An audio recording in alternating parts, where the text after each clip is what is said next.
On Saturday the 11th of April we cruised from Portland Basin on the Ashton Canal, along an interesting short section of the Rochdale Canal, and then onto the Bridgewater up to Worsley. We started out at daybreak on Saturday. The reason for leaving so early is we'll be doing the dreaded run through Manchester. This part of the canal system has been plagued with hooliganism since its reopening in 1974, so we'll find out what it's like in 2009. After cruising for more than an hour, we reached Lock 18 and had to start using our anti-vandal key to open the gates. Notice the steps in the lock wall? They had to be a little trickier than using a ladder. Looking back at the lock, you can see that at one time it was a double lock. Just beyond the lock is a boathouse where the Ashton Canal Company kept the packet boat that operated between Manchester and Ashton-under-Lyme. As we made our way down the Clayton flight of 8 locks, I decided to take another side trip. I wanted to see what the 4 mile and 71 chains of the Stockport Canal looked like. For your information, a chain is 22 yards or 1/80th of a mile. Oops, what happened to the Stockport Canal? Well, it stopped being used in the 1930s and was left to deteriorate. In the 1960s and 70s it was filled in. Maybe I shouldn't have played around. Besides getting stuck on the bar that crosses the entrance, I also picked up a few little mementos.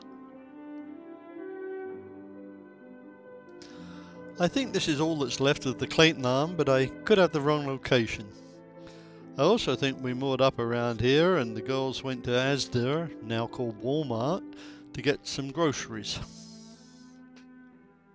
This apartment building is across the canal from the new Manchester City football stadium. That was opened in 2002. Why I took a photo of this building instead of the stadium, I don't know. The stadium's right alongside the Ashton Flider locks. What are Pat and Mandy laughing at? Just me taking care of some housework while I'm in lock number 5. How to make opening lock gates difficult. Are we trying to open lock 4 or close it?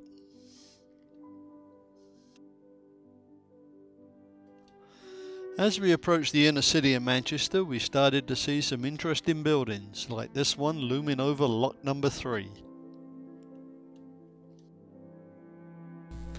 This is the entrance to the Islington branch canal. I'm going to spend a minute or two talking about the branch, and if it's not of interest to you, just fast forward.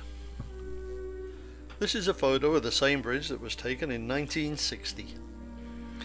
Not long ago, a canyon of derelict textile mills bordered the pound above Ancoats trio of locks.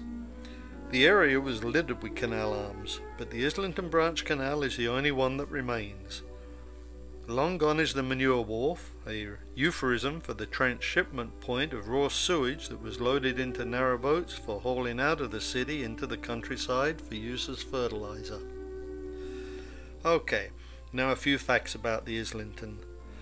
With a length of 18 chains, it was the shortest of the branches off of the Ashton Canal.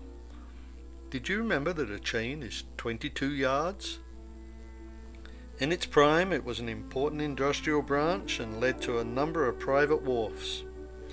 It was lock-free, and throughout its working life it was extensively used. It had a coal, sand and salt wharfs, a scrap iron wharf, and various works along its banks. The branch was still being used in the 1950s, but by that time there was very little commercial activity. Now here's an interesting Google satellite shot of the Islington branch and the Ashton Canal.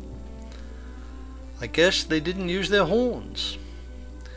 I wonder if these two narrowboaters ever knew that the eye in the sky was watching them.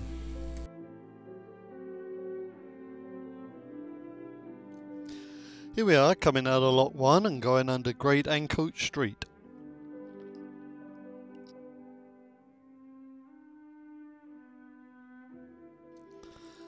Just beyond the lock is a new development area that's transformed this part of Manchester. It's called Piccadilly Village. This shot gives you a glimpse of the past and the present.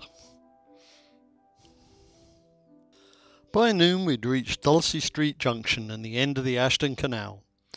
Much to my surprise, we had a pleasant cruise along this waterway that was, at one time, plagued with vandalism and hooligans. The change in architecture added to the pleasure. Before taking on the infamous Rochdale 9, we moored up in Ducie Street Basin and had a look at the part of the Rochdale Canal we'll not be cruising on this trip. Maybe next year.